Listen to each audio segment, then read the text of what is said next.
자, 심산 하면은 대표적인 두 가지가 있어요. 첫 번째, 잔상 효과와 두 번째, 집중력의 힘. 이렇게 결론을 내릴 수가 있습니다. 심산의 효과라는 것은 잔상 효과와 집중력의 힘이에요. 자, 여러분들에게 지금 잔상 효과의 체험을 시켜드리려고 합니다.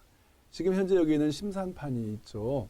물론 답이 나와 있는 형태로 9999가 이렇게 모아졌죠. 주판의 모양이 모아져 있죠.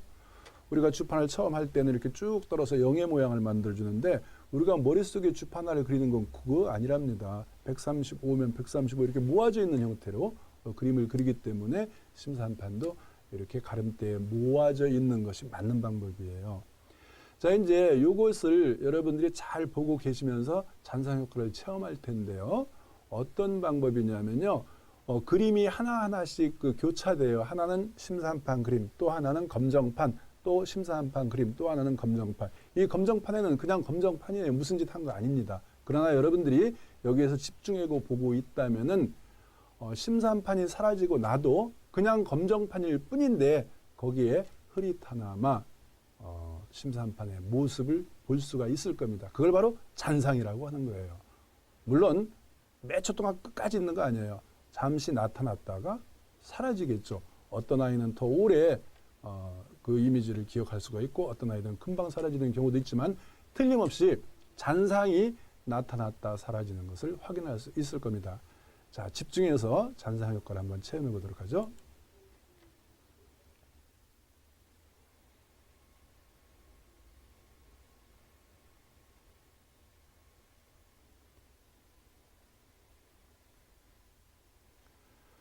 자, 잔상 효과 충분히 체험하셨죠? 여러분들이 나중에 암산을 잘 할 때도 그 상의 모양이 이러한 그 잔상 효과에서 방금 본 그런 정도밖에 안 돼요. 오히려 어쩌면 그것보다도 더 흐릿한 상이 나타나도 관계가 없습니다. 그래도 충분히 계산해낼 수 있거든요. 바로 이 심산판을 활용하게 되면은 잔상 효과를 극대화시켜서 여러분들이 보다 더 짧은 기간에 주판 아래 모양을 머릿속에 이미지화 시키는데 큰 도움을 줄 거예요.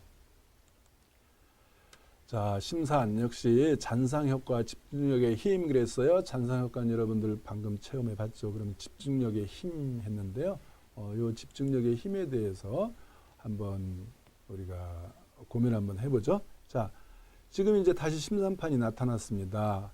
여기에다가 내가 주산을 할 수 있다면 한번 37을 주판에 놓는다고 생각하고 한번 놓아보세요.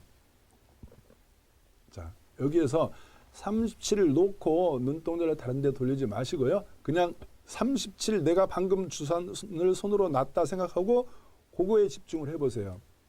그러면요. 왠지 모르게 다른 알들은 멀리 흐릿해 보이고 37은 좀 더 가까이 뚜렷하게 보인답니다. 그 이유는요.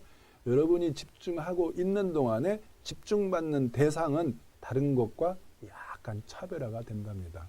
우리가 그런 이야기가 있죠. 선생님이 좋아하는 그 시 중에 하나가 내가 나의 이름을 불러주기 전까지 나는 하나의 꽃이었다. 그러한 것이 있는데 그러니까 누군가한테 관심을 받고 관심을 주는 동안에는 무언가가 특별한 존재가 된답니다. 역시 마찬가지죠. 그것이 집중력의 힘인데요. 그래서 여러분들이 주판알처럼 놓고 집중하고 있는 동안에는 틀림없이 다른 알과 구분할 수 있다. 그런 거예요. 자, 이제 어린이들을 인터뷰한 내용들이 나오는데요. 약 한 2분 정도 될 거예요. 집중력을 아이들이 어떻게 알았는지 집중력 막 이렇게 이야기를 한답니다. 이 중에 아이는요. 5개월을 배웠는데 호상암산 100단위 7줄을 덧셈 뺄셈을 아주 척척 해내는 아이도 세 번째 인터뷰가 나와 있어요. 약 한 2분 정도 어린이들이 심산을 배운 어린이들이 모두가 한 5개월 정도 배운 아이들이거든요. 심산을 배운 어린이들이 심산은 주산과는 무엇이 다르고 심산은 이런 걸로 해서 할 수 있게 되더라라는 체험을 인터뷰한 내용들입니다. 한번 보시죠.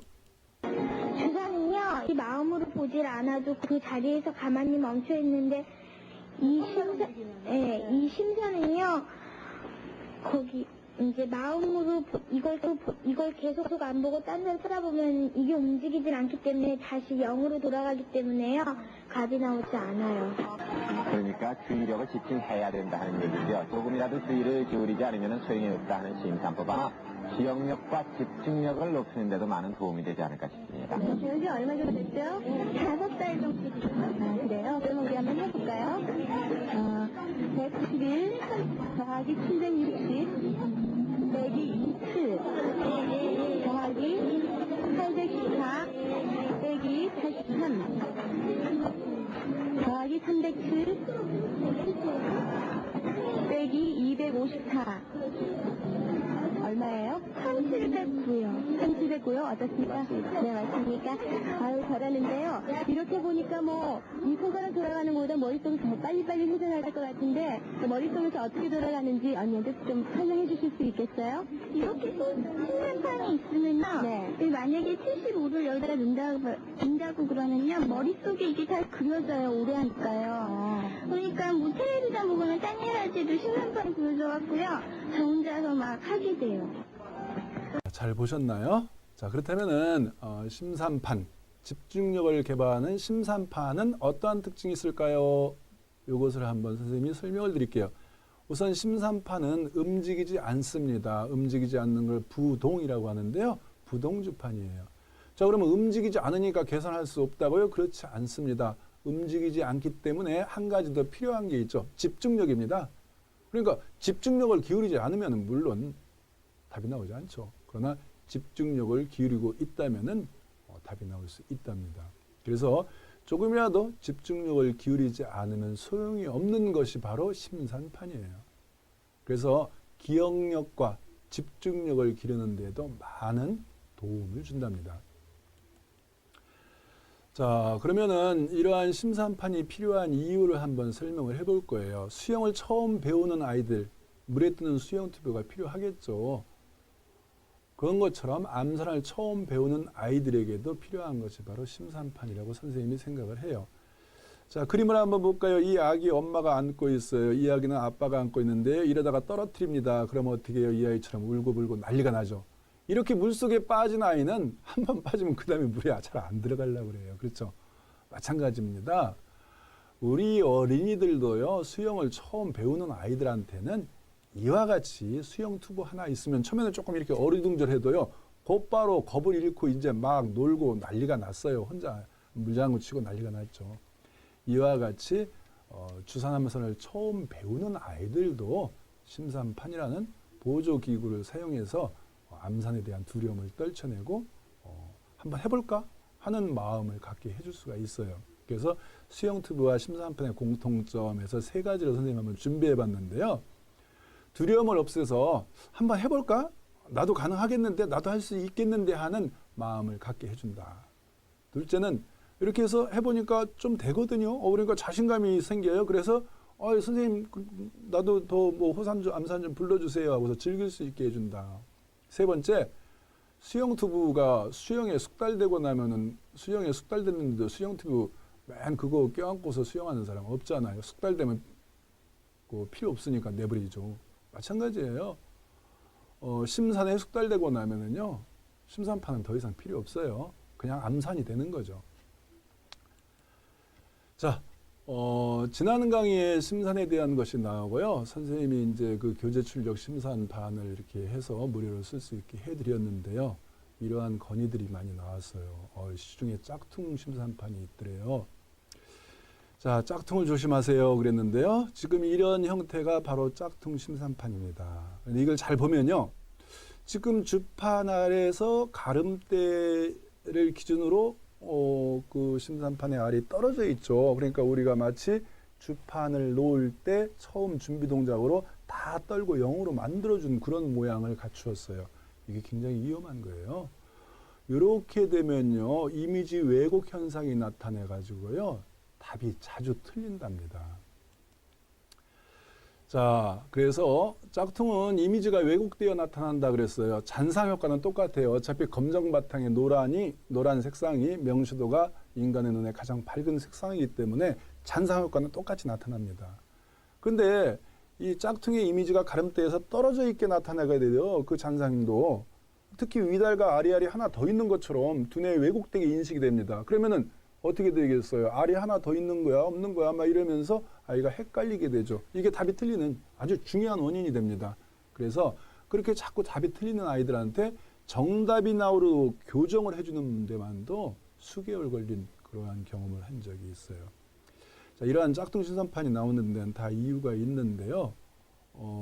선생님이 개발한 그 정통 심사판이 그 실용신안 특허 기간이 끝나고 나자마자 어느 분이 이거를 그대로 다시 특허 출원을 했어요. 실용신안 특허 출원을. 그때 아마 모아져 있는 같은 형태로는 더 이상 실용신안을 새로 낼 수가 없었을 겁니다. 그러니까 궁여지책으로 알을 벌려서 그것과 차별화를 해가지고 실용신안을 낸 거죠. 근데 이것은 정말로 위험한 거예요. 왜냐하면 이걸로 배운 아이들은 정답을 내는데 굉장히 어려움이 많습니다. 자, 그러면 선생님이 근거 없는 이야기를 하는 것이냐고요? 그렇지 않죠. 선생님이 선생님의 이름을 걸고 거짓으로 얘기를 하지는 않아요.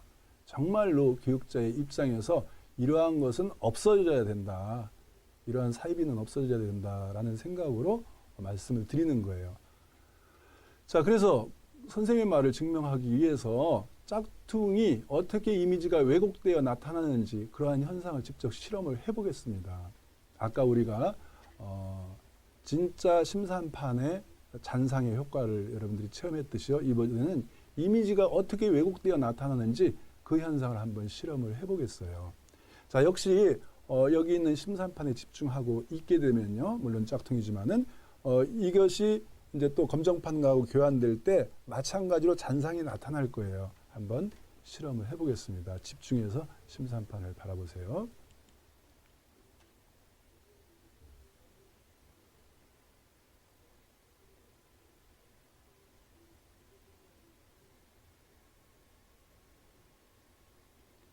잘 보셨습니까?